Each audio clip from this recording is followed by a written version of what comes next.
Most players dream about making headlines after a career night. Caitlin Clark somehow managed to make an even bigger headline after the game was already over.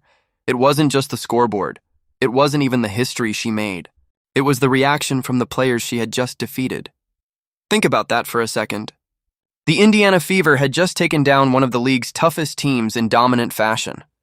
Normally, after a loss like that, the conversation is predictable. Coaches talk about missed assignments, players promise to watch film. Someone mentions effort, turnovers, or defense. Every answer sounds almost identical. But this time, something felt completely different. Instead of searching for excuses, some of the WNBA's biggest stars looked directly at what everyone had just witnessed and admitted the obvious. There was no trying to downplay it, no hint that Indiana simply got lucky, no suggestion that it was just one game. The message was simple. Caitlin Clark had taken over the game, and there wasn't much anyone could do about it. That admission carried weight because it came from players who understand greatness better than almost anyone else. They know what elite basketball looks like. They've played in championship games, represented their country on the biggest stages, and spent years competing against the world's best talent. When athletes with resumes like that openly praise an opponent immediately after losing, people pay attention. And that's exactly why this performance may end up being remembered as far more than another regular season win. Coming into the matchup, there were still questions surrounding Clark. She had recently returned from injury, and many wondered whether she would immediately find her rhythm again. Basketball isn't always forgiving after time away. Even the greatest shooters often need several games before everything starts clicking again. Timing changes. Confidence takes a few possessions to return. Conditioning becomes a factor. Those concerns disappeared almost immediately. From the opening minutes, Clark looked like someone who had never left the floor. Every possession carried the same confidence that made her one of the biggest names in basketball long before she entered the professional ranks. The ball moved faster. The offense flowed naturally. Defenders couldn't decide whether to pressure her beyond the three-point line or stay home on Indiana's shooters. Neither choice worked.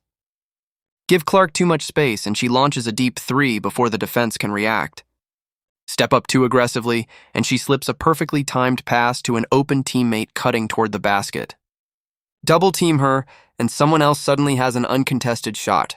It's the kind of problem every coach hates facing because there isn't a perfect answer. As the first quarter unfolded, the arena could feel something building.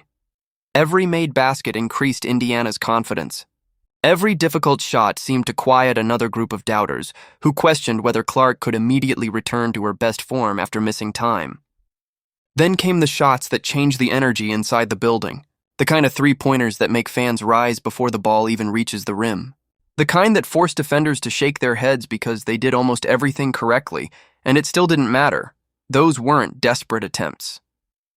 They were confident, calculated shots from a player who believed every release had a chance of falling. That's what separates elite scorers from everyone else. They don't just make impossible shots. They make those shots feel routine. But the scoring was only half the story. Every time New York committed extra defenders to stop Clark, another opportunity opened somewhere else on the floor. Indiana's offense wasn't relying on one player taking difficult shots over and over again. It became a chain reaction. Clark's presence pulled defenders out of position, creating cleaner looks for teammates and forcing constant defensive adjustments. Suddenly, Indiana wasn't just playing well, they were dictating the game. The defending champions kept trying different coverages. They switched defenders. They adjusted their help rotations. They attempted to deny Clark the basketball altogether. Nothing seemed to last. Every adjustment solved one problem while creating another, and that's when it became clear this wasn't going to be an ordinary performance. This was one of those nights where everything slowed down for one player while everyone else struggled to keep up. Clark wasn't rushing possessions. She wasn't forcing difficult plays simply because she was having a big night. She allowed the defense to reveal its intentions before calmly making the correct read over and over again. That's a level of control that rarely appears in the box score. Fans remember the points. Coaches remember the decisions. The deeper the game went, the more obvious